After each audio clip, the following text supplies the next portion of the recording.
Okay, so in order to upgrade the 1 Divine Autobomber Chieftain, you're going to want to start with getting a 6-link Corrupted Cloak of Flame. The corruption implicits that you can get are +1 to all max res, which is the most expensive option, reduce fire damage taken, or increase damage, which is the implicit that I decided to go with. Now for the next upgrade, you're going to want to buy a Detonate Dead of Chain Reaction. This will improve our ability to kill small monsters quicker, which allows us to proc the Hinekora Death's Fury passive more consistently, and this will be linked to cast when stunned, Awaken Fire Penetration, Controlled Destruction, Cruelty, and Hypothermia supports. For the Hypothermia support to work, you'll want to make sure that enemies are being chilled, so we'll want to swap out the Chaos Golem for Cold Snap instead. For the helmet upgrade, you'll want to get a helmet with 14% Phys damage taken as fire, a fire damage recoup implicit, high life rolls, and some elemental and chaos resistances. For the Pyroshock Clasp, the only thing I did was get higher rolls. The main thing I wanted was higher dexterity, 15% Phys to fire conversion, as well as a high evasion roll. For the gloves, the main upgrades you'll want to make is getting the Eldritch implicits, which are fire damage, leech as life, as well as the ignite spread implicit. And aside from that, I decided to go with high stat attributes as well as some life and fire resistance. For the boot upgrade, I went with a +2 Legacy of Fury and also bought a level 21 Purity of Fire. You can go with a +2 level of socketed aura gems or +2 to level socketed of AoE gems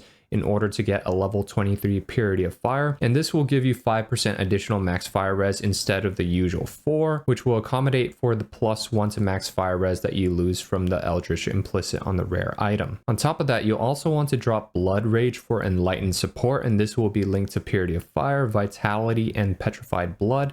And what this allows you to do is to reallocate this reservation mastery node for 10% increase aura effect instead. This will give you an additional max fire res from Purity of Fire. And with that, you can refund this reservation efficiency node as well as the passives near Soul of Steel. And with the 4 free passive points that you've gotten from unallocating those nodes, you could grab Cruel Preparation for another 22% increased max life, as well as the Fire Mastery for 100% increased damage with hits. Beyond those 4 passive points, we also had another 13 unallocated passive points that we got from leveling the build to level 98, and this will be allocated to Expertise, Ancestral Knowledge, this Jewel socket right here, Sanctity, as well as Constitution. Now what this allows you to do is to socket this Lethal Pride in this Jewel socket, which gives us an additional 10% Phys damage taken as fire, as well as 5% chance to deal double damage, as well as a bunch of extra strength from the small passive nodes for additional max life. For the Jewel upgrades, you'll first want to get a higher roll on a Corrupted Blood Notch. I decided to go with Cannot Be Hindered in the Corrupted Implicit. You'll also want a higher roll on a Corrupted Immutable Force. I went with Reduced Poison Duration for my Immutable Force.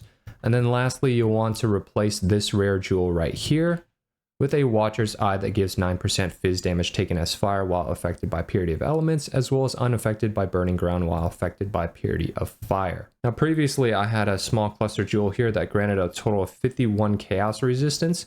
We'll now replace that with a cluster jewel over here that gives 63% chaos resistance, +1 to max chaos res, 30% chance to avoid poison, as well as a bit of extra strength and increased damage. Now for the amulet, this amulet really only had some life resistances and stat attributes, and we'll be replacing this with a high rolled Defiance of Destiny that is anointed with Vampirism for more recoup and recovery. For the rings, I like to use these to fix stat attributes, resistances, or to just roll more max life. Now for the weapon, I went with a Corrupted Singularity with 20% increase AoE. Since we're also chilling with Cold Snap now, I decided to replace the Frost Shield with efficacy support instead, so that the Flame Surge linked to it could deal more damage. For the Rise of the Phoenix, I decided to go with a double corrupted version that gives +3 to the Unearth, so I could spawn higher level corpses that have a higher life pool to increase the damage of Detonate Dead. Now for the Flask upgrades, I went for either the Flagellance or Masochist prefix on all of the flasks, and what this does is it grants you charges when you are hit by an enemy, and this will greatly improve the flask uptime. For the suffixes of the flask, you want life regeneration, additional elemental resistances, reduce effective curses, increase movement speed,